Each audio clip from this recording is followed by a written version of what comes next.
This is Tea Time on Plus TV Africa, where we bring you the biggest stories and interesting personalities in the world of entertainment. My name is Elsie Godwin, and I'm here with Ife Oshunkeye and Ife Omai. Hey guys. What up? How you doing? To become a routine, you never mistakenly say Ife Omai and Ife Oshunkeye. Okay, Why? So my name is Elsie Godwin, and I'm here with Ife Omai and Ife Oshunkeye. Are you happy? Yes. Wow. Wow. Is this the feminism? I think she's going to, according to the other sitting position. So. Come this way. Okay. All right. Maybe next time you introduce with Ife Omai, Ife Oshunkeye, and I'm Elsie Godwin. How about that? Wow, great. All right. What you see on social media is just the surface. My life is not perfect, says Kylie Jenner. The United States media personality and billionaire businesswoman took to her Instagram page to share an interesting angle to her personality and reality. Her caption read in part, "I keep a whole lot to myself, but just wanted to share and let you know I am human. My life is not perfect, and what you see here on social media is just the surface. Be gentle with yourself, move on and let go. We are all capable of great things, worthy of love, and allowed to express ourselves. Do more of what makes you happy and be unapologetic. Now is your season. We all have a magnificent destiny." End of quote. I think that's a sweet one coming from Kylie to let you all know that, yes, I'm a billionaire. I'm very young. I'm making money. You love my Instagram page. I mean, we love her Instagram page and how beautiful the pictures are, but those are just the surface. There's so much more going on in her life. And I think the last part for me is very important, letting people know that they also have beautiful destinies and they should just find that purpose and be happy, basically.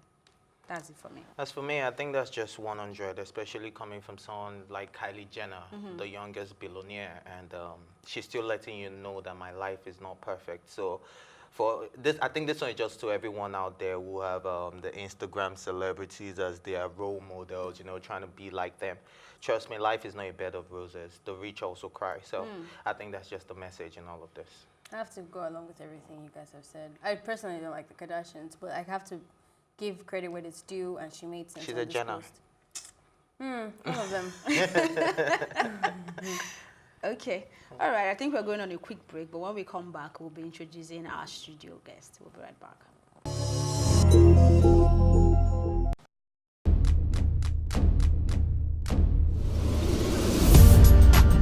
You're watching Plus TV Africa, and this is Tea Time. I loved the energy when I came in here. It was so positive. I was like, I can live here. My real names are Akbofyofobo, Akbolubomemere. I think my father is a comedian because most times when he calls me, he's like, yo, make sure you use condom, you know, them girls out there. So are you telling me I should have shot my shots? Ife, you have a younger brother. Age is nothing but a number. Well, I'm a vampire. I believe in equal rights for women, and I also believe that a man is the head of the house, so we need to draw our limits somewhere. Feels so good. Now can I do my jam now? Yeah, you can. Thank you.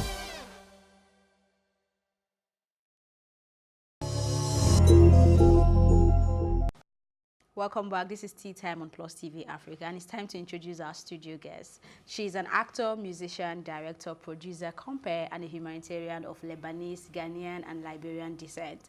Some regard her as the most beautiful West African woman, while some call her the Ghanaian sweetheart. She made her film debut in 2017 and has since then featured in over 100 movies. She studied English at the Ghana Institute of Languages and also studied marketing, advertising, and public relations at the Ghana Institute of Journalism. She's a linguist who speaks French, Spanish, and English fluently. She has won multiple awards, including 2010 Achievement Award from City People Magazine Accra, 2014 Best Ghanaian Actress, and 2016 Actress of the Year, to mention very few.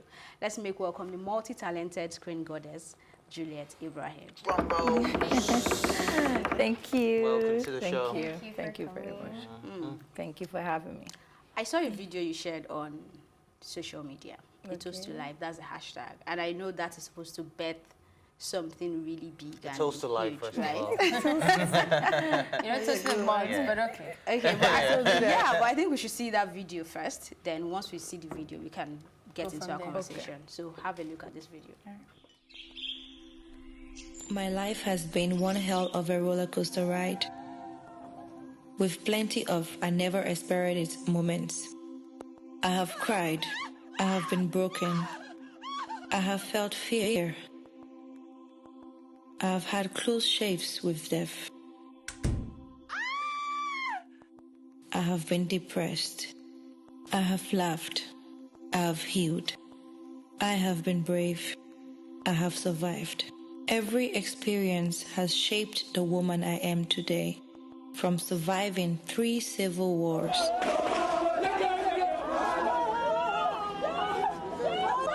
to becoming the Juliet Ibrahim. In the journey through life, it is important to take stock of what was, what has been, and what will be. I have always done this recounting, this re-evaluation, and reshaping of my life with my close-knit circle of family and friends. Now, I want to share with you these experiences that toughened and softened me. Stories you have only caught glimpses of. Every story, whether of triumph or failure, is one I celebrate because I am alive, and I want you to join me in a toast to life. Who wants to Welcome hit me back. So first? that video was, you know, I know Ife Oshoke and Ife Omai, or Ife Omai and Ife Oshoke has got lots of questions for you. But from that video, the part that struck me was where you said you've lived through 3 civil wars. What was that life about? Okay, so that's like a journey on its own. As you know, I'm partly Liberian, Ghanaian, Lebanese.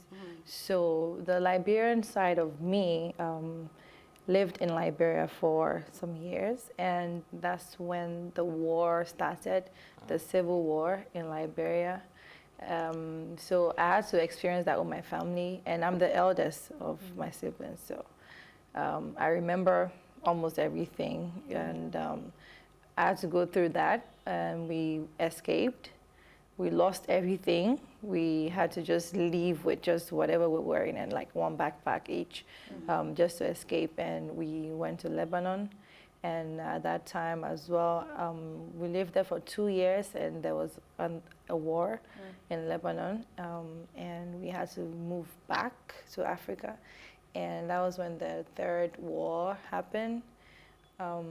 Then Ivory Coast, where because we ran from Liberia to Ivory Coast, and Ivory Coast War happened in 2000, and we ran from there to Ghana. Yeah. So I've actually experienced all the transitions, growing up without anything, having to start life all over again with just like the clothes you're wearing or your backpack at a very young age. And yeah. How has this transition shaped you, the experience? I think it's made me who I am today. I've been able to grow up much more quicker, you know, because I was barely like 10 years old when all those things happened. I was below 10. So it made me to want to stand up for my family. And I think people that know me today will still see that I still stand up for my family. Like I feel like I'm the mother of the house all the time, yeah. So I always want to be there for them. I always want to be there for people. I always understand what people go through, and you know, things that happen in life and things that go on around the world. So if you even follow me on social media, if there's wars happening somewhere, I always just get reminded of these things. And I know I've been a refugee before. I know I've lived, I could have died, I could have had these issues before, but I always tend to sympathize with people. So it's actually shaped me into the woman I am today, because I'm extremely strong, like strong.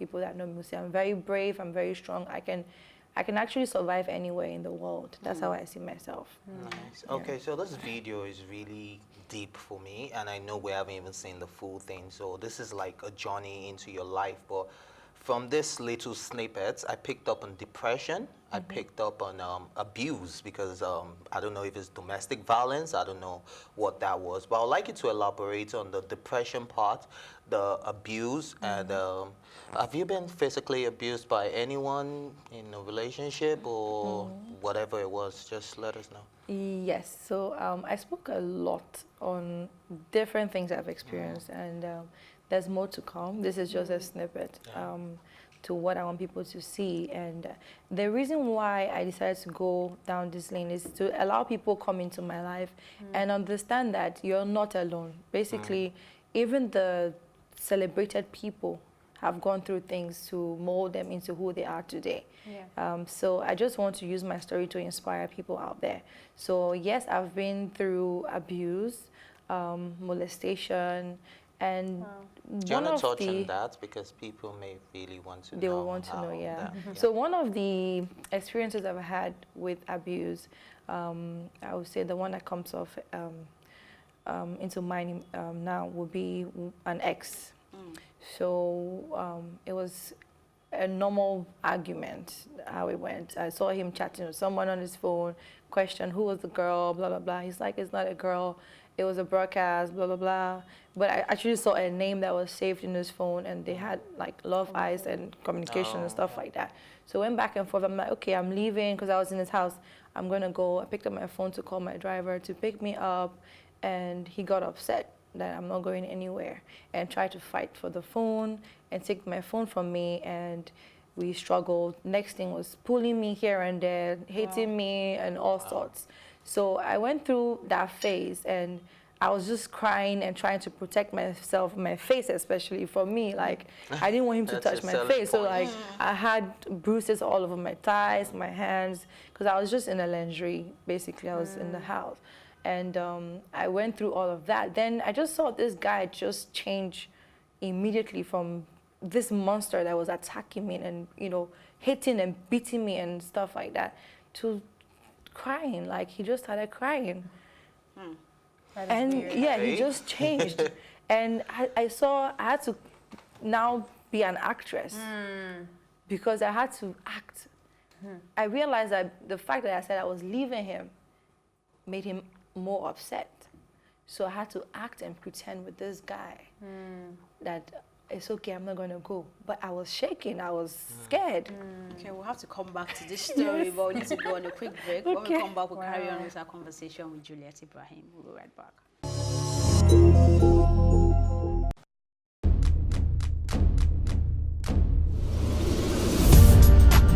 You're watching Plus TV Africa, and this is Tea Time. I loved the energy when I came in here. It was so positive. I was like, I can live here. My real names are Akbofyofobo, Akborobomemere. I think my father is a comedian because most times when he calls me, he's like, yo, make sure you use condom, you know, them girls out there. So are you telling me I should have shot my shots? Ife, you have a younger brother. Age is nothing but a number. What? I'm a vampire. I believe in equal rights for women, and I also believe that a man is the head of the house, so we need to draw our limits somewhere.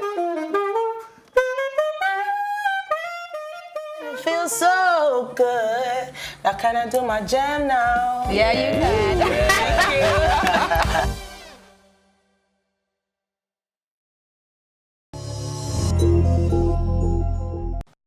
Welcome back. Before we went on that quick break, Juliet Ibrahim was sharing an experience I would say I only see in Nollywood movies, right? But I mean, carry on. How were you able to keep up and understand that you were supposed to act at that moment to save yourself? Because I realized he had locked the doors and everywhere, so there was no way for me to go. And then my phone, I couldn't make calls because each time I pick it up, he would snatch it.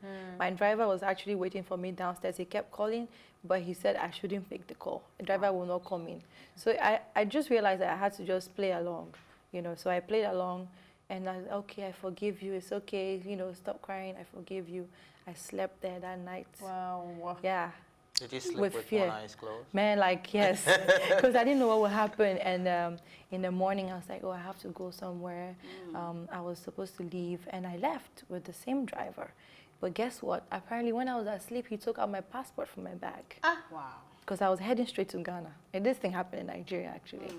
I just checked in my bag, saw that there was Does no that passport. mean it's a Nigerian man? Yes, he's a Nigerian. Oh, wow. Yes. What's your take on Nigerian men? What's your take on Nigerian men? Long story, but there are actually some very sweet Nigerian guys, so I wouldn't, yeah. All right, yes. Thank you very much. So, just to go off that, would you say there's a big cultural difference between Nigerian men and Ghanaian men? cultural difference. Like, can you tell? Like, let's say there are two men and they didn't tell you. Would you be able to tell, okay, this person's from Nigeria, this person's from Ghana? Yes. Away from size, yes. Away from that. Yes, I can tell. Okay. Yes, I'll be able to tell. How would you tell? I think the Nigerian guy would easily give it away because Nigerian guys like to sort of, I don't know if it's, I wouldn't say show off, but that's the way they always come off as, Okay. So, researching you, I saw that there was a lot of people had to say about you. You've been in the limelight for a very long time. Yeah. You're not a small girl. But I wanted to ask, from the horse's mouth, what would you say has been the let me say most famous misconception people have about you? People think I'm stuck up, and people think that I was born with a silver spoon. Yes. So I think that's one reason why I decided to tell my story, so that they can be able to understand me very well, that everything I'm enjoying today, I deserve it, basically. Yeah. I worked hard for it and I deserve it. All right, so I'm sure at the beginning of the show, you heard us talk about Kylie Jenner, and how she was saying social media is just the surface and everything.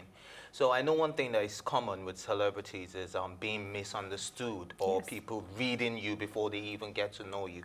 So I want to put you on the spot right now. You're in a dark room, lights off, there's someone there, you don't know who's there, maybe a 5-year-old child, a 2-year-old child, a grown-up, a guy, a girl, and you have to describe Juliet Ibrahim to that person. How would you describe yourself? I would say Juliet is a simple girl.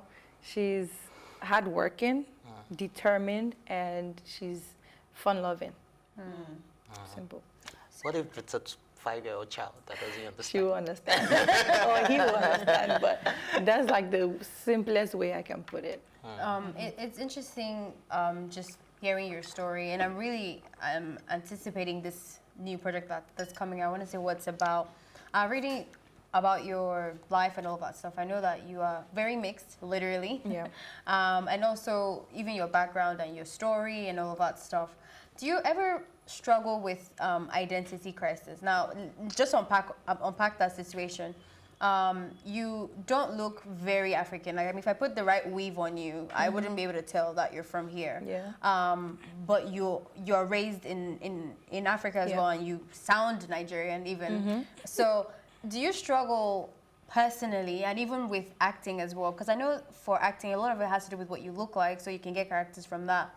Acting, do you find anyone maybe threatening your character that you're not black enough, or you don't look, you know what I'm going to? I know what you mean, so and yes, I put some lights on do. that. Yeah, I do have those issues, and I struggle with that. Where sometimes they have a lead role in a movie, and they feel like we don't think it's going to fit you very well because of your color, and we think you will pass more of the antagonist, or maybe the one that is stealing somebody's husband or boyfriend, you know, or the seductress or something. So I always have to, like, sometimes argue it out, or maybe they cannot find someone to play my mom and dad, because you have to be a mixed race, and then it goes there and, you know, back and forth. I've actually had those experiences, and I still go through them. But I try not to make it an issue because I'm African. I keep telling people I'm African, and I don't think my color should be what makes me, you know, different from someone who's dark skinned. We're the same.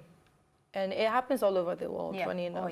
People are still having these issues with color of skin. Colorism, I would love you to touch on the project for people to understand what it is. For me, I think it's a book, and then it looks like a film and all that. But before that, there was a statement you made recently. You said social media is not for the faint-hearted. Would you want to elaborate on that? Well, because I think it was in an interview, and that's because people who are soft shouldn't be on social media. I even have colleagues that are on there, and they take every single thing personal. I read their status, and so I'm like, oh gosh, why are you replying these people? Why do you have to answer everything? Because if you are soft, let your management or PR person handle your page. Don't be on social media. I don't think Beyonce is handling her page. Yeah. And there's some celebrities who does, but when they do that, that's because they know that they don't care. They can just do whatever they want. They will ignore the trolls. They will just move on with their busy life. But if you're there and you're soft-hearted, it's a problem because it's going to get to you. You're going to have, yourself dealing with emotions about what people say about you and all of that stuff. So that's why I said it. Like, it's not for people with a weak heart. Speaking of social media, speaking of social media, right? You said just yesterday, that it's harder for you to break up with somebody you slept with than someone you haven't slept with. I'd like you to touch on that, and how so? Because I think it's the same thing, if you ask me. You're a guy, so yeah. Oh, can you But that's from you a just lady's. profiled me, you know? No, but it's from a lady's point of view. Okay. Guys, I don't think it's a big deal. Like, if a girl is not giving you whatever you want, on to the next one. If you've gotten what you want, on to the next one. So that's for men. But for ladies, when you actually go to that extent of sleeping with someone, you feel like you've committed yourself, you've given a part of you to that person. So sometimes you feel like, maybe I should just try and make it work, even when it's not working. You still have to be there trying and trying because you feel like a part of you has been given to this person that you've shared with them, So it was just a... And you preached a bit of celibacy. Wait, so you've never had... That's why, because I'm advising people, it's best for you to wait than for you to give yourself to someone that you're not 100% sure of. Are you not going to pull a Linda KG on us, preaching this celibacy and then you're pregnant next week? But to be honest, I advocate for good things, and I have a lot of young people following me, so it's best to advise them, in the right direction than for you to just say, oh, hey, it's just like me telling them, you know what, before you sleep with someone, be 100% sure that this is where you're going to be. So would you say that casual sex is not something that you stand for? No. Okay. There was a time for those so things, let's at that point in my life when I was like, no. Yeah. Okay, because I was going to ask you, are you going to say you've never, ever no, had that's one like night the old stage. Yeah. Okay, since we're going off the backs of comment sections, social media. I want you to explain what happened with this Rihanna one. You went on her comment section and said maybe she didn't come because she's pregnant. The Met Gala. And it seems like people went off that in People the are always looking for opposite who way. to attack, though. Trust me, I didn't really care about it because I was just laughing. It was just a fun moment for me because people were commenting. I saw about 4 other comments like that. So I went to put mine under the person's comment. I was laughing. Yeah, I think she's pregnant. That's why she didn't come. But people they'll always talk. They did it to me under a Nicki Minaj comment, and they started attacking me that I'm not her fan. Come on, like I'm a Nicki fan, like Right, so I don't really take it serious. I think we should go back to the project, LC. Yes, Let's talk about this project because it's very exciting. I want to know everything about it. Yeah, Exclusive. Tell us everything before they watch. It all watch. out, but I've been working on it for about almost 2 years now, and like I said earlier, I just felt like it was time for people to get to know the real me and things I've been through in life because. Even I meet guys, girls, young girls who just feel like, oh, I just had it all easy for me. But people don't know how it started or how my journey even started, how I became who I am, things I've gone through in life, and a whole lot of deep secrets that people don't know about. Because I saw a handle that says, it's, what's the hashtag again? A Toast to Life. A Toast to Life book. Oh, really? I saw that page. So is it a book? It's a project that I'm working on, and I'm actually thinking about doing a book. Okay. So the book is in the works. Is in the works, yes. And I think we've gotten to a stage now where people are reading a lot, And if your story is interesting, people will read. That's one thing I know. Yeah. So you spoke about publicity stunts and how people do this, people in the entertainment industry talked about you on the show, by the way, on that topic. To stay relevant. Yes. So how many have you done? Yeah, and what have you done? Because Give us a typical example. This topic was actually one part of our tea time topics, and we were sitting here without you and helping you reason why you would have said that, has she participated in that, which one is a publicity stunt, so which one did you guys assume? We couldn't tell, so you need to put us, Yeah, so that's the thing. Every celebrity does that. So the thing is, you have to properly know your audience, know the media, understand how things work. And if you, sometimes, for instance, let me see, I might respond to somebody. Usually I wouldn't, like I'll just delete comments. But if I respond to somebody and it's very constructive, it's because I know that they're gonna pick it up. So there's a message in there that I want people to carry and see. So that's how it works. So give us an example. So probably like posting something. Okay, I think recently there's my fitness trainer friend in Ghana. I always post him on my page, and people just assume that we're dating or I have a crush on him or something. But I'm only talking about his page. Like, go and follow him. So if I say go and follow him, like obviously he's a hot guy because of the picture I'm posting. So I'm like, oh my God, how can somebody concentrate working out with this guy in the gym? I'm being realistic because that's my personality. I'm very free-spirited. I'm very jovial. I'm not saying that I'm dating the guy, but some blogs carried it and said Juliet is crushing on her gym fitness instructor and blah, blah, blah, blah, blah. So would you say your background, having been that you studied marketing and advertising, would you say it's helping you navigate this whole social media and publicity stuff? Actually, you know, I've not had any form of PR or marketing company that I work with. I haven't had yet. You do by yourself? Everything I've done in my career has been me. Wow. Yes. Awesome. Yeah. But we're out of time. Yeah. That's how we're ending this episode. You can join the conversation as usual by using the hashtag #TeaTime on social media or tweet at us at +TV Africa. My thank you as always go to my co-anchors, Ife Oshunke and Ife Olua Omai. I will change, you know, and the entire production team. And of course, how can I forget our guest, Juliet Ibrahim. Thank you for being here. My name is Elsie Godwin saying thank you for watching and see you soon.